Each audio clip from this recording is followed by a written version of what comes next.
Hello peeps, welcome back to another episode of Big Deck Playa with me, Matt Sparks. On today's show, we are taking a look at a Shaman deck. This one has been posted by the same person who posted the last deck I featured on Big Deck Playa, comeback_KHV on Hearthstone. This is Mrygut's Bloodlust Shaman.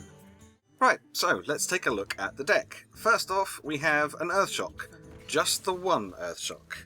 Keep your Earthshock for something that is going to need, like, literally the only way you can get rid of it is to silence it, or the best way to get rid of something is to silence it. So a Twilight Drake, should you come up against a hand block, for example, Earthshock would be the ideal opportunity to use that. Also at 1 mana we have 2 Rockbiter weapons.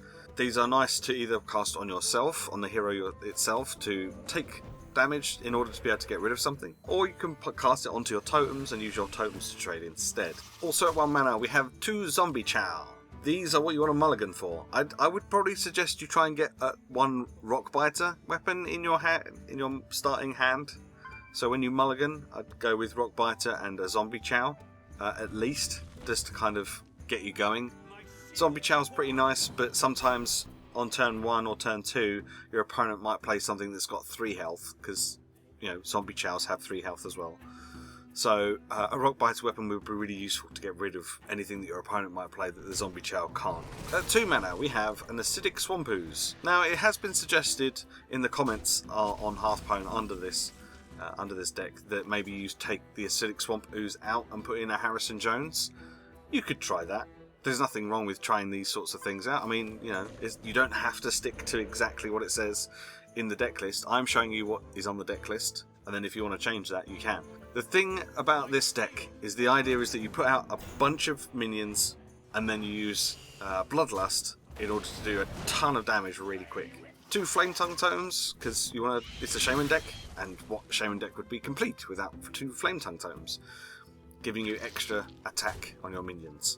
Good for making better trades, also good for making your totems have the ability to attack, or just buffing things in general to do more damage. Also at 2 mana we have 2 Haunted Creepers. These are quite useful because if they die they spawn 2 1/1 Spectral Spiders, so if you do have your Bloodlust, instead of the 1 Haunted Creeper getting plus 3 attack, I had to check, you'll have 2 1/1 Spiders both getting 3 attack. So it kind of works out in your favour in that respect. We have 2 Nerubian Eggs. Now there's lots of different ways you can trigger the Nerubian Egg. We've already seen the Rockbiter weapons, we've got the Flame Tongue Totems, and there's a couple of other things. We've got the Bloodlust, obviously, because it's a Bloodlust Shaman deck. We've got Bloodlust, which can also do that. And I believe there is something else. Yeah, there's something else in the deck a bit later on that can also trigger the Nerubian Egg. So that's why that's in there. At 3 mana, we have 2 Feral Spirits.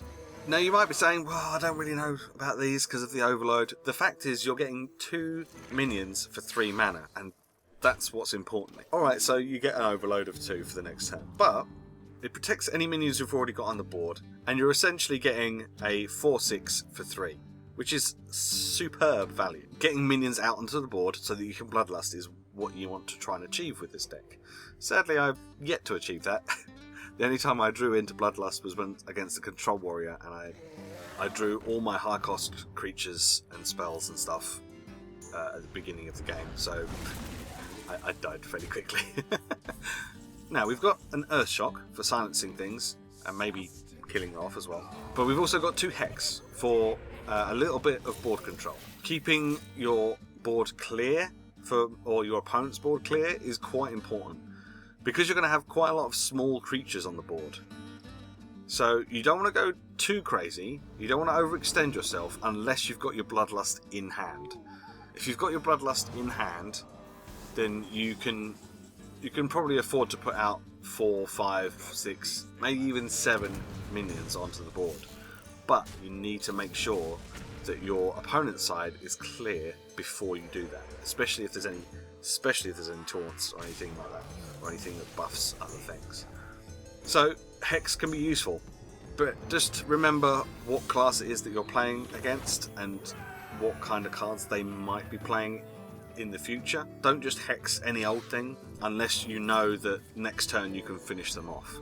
we have 2 of our own lightning storms. Gives us a little bit of overload, but if it means we can keep the board clear for our minions to survive. Also 3 mana, we have 1 big game hunter, there for obvious reasons really, getting rid of anything big and scary that might come our way.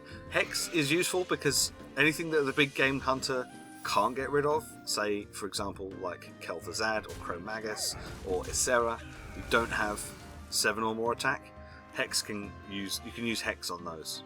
Also at 3 mana we have 1 Tuskar Totemic. It's quite useful, quite a nice 3 cost drop, and you get an extra totem as a result. I would suggest trying to get the Tuskar Totemic in your mulligan, in your hand, when you start the game. It's quite difficult because obviously there is only 1 of these in the deck. But if you can get him early game, then that'll be really, really useful, because you're playing a card and getting another card as well. At 4 mana we have a Defender of Argus. This can be useful for buffing your totems, giving them taunt, buffing other creatures and giving them taunt, your zombie chows or haunted creepers, or even your Nerubian Egg. Giving your Nerubian Egg the ability to attack is awesome. Also at 4 mana we have a Piloted Shredder, just the 1. Sadly, we only have the 1, so I made it a gold one. Piloted Shredders get used in pretty much every deck because they're really, really good. At 5 mana we have 2 Bloodlust, because it's a Bloodlust Shaman, and what would a Bloodlust Shaman be without Bloodlust? Well, it wouldn't. It'd just be a Shaman, wouldn't it? Giving your minions +3 attack for that turn. So as long as your minions can attack, they'll get an extra +3 attack when they do. Also at 5 mana we have 2 Azure Drake. Extra spell damage in case you need it for lightning storms, which is pretty nice, or even your Earth Shock, I suppose. And you also draw a card, which can be very, very nice indeed. This is the only card draw, unless you get really lucky with your Tuskar Totemic and you get one of the Mana Tide tokens. This is your only form of card draw in this deck. Also at 5 mana we have a Lotheb.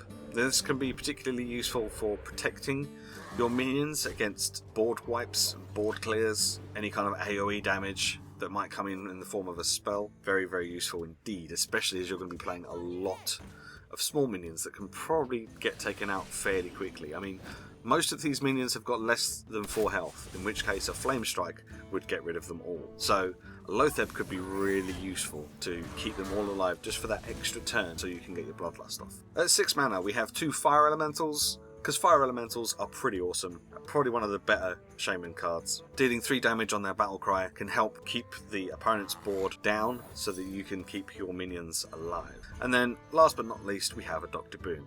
Now I know Dr. Boom gets used in almost every deck, and we don't really need to talk about him, but he works especially good in this deck because of the Bloodlust. If he and the 2 boom bots happen to survive an extra turn, then obviously you've got a lot of damage coming just from Dr. Boom himself. Dr. Boom plus Bloodlust on the next turn would result in 18 damage, which is really, really nice. And that is everything in the deck. It's not hugely expensive.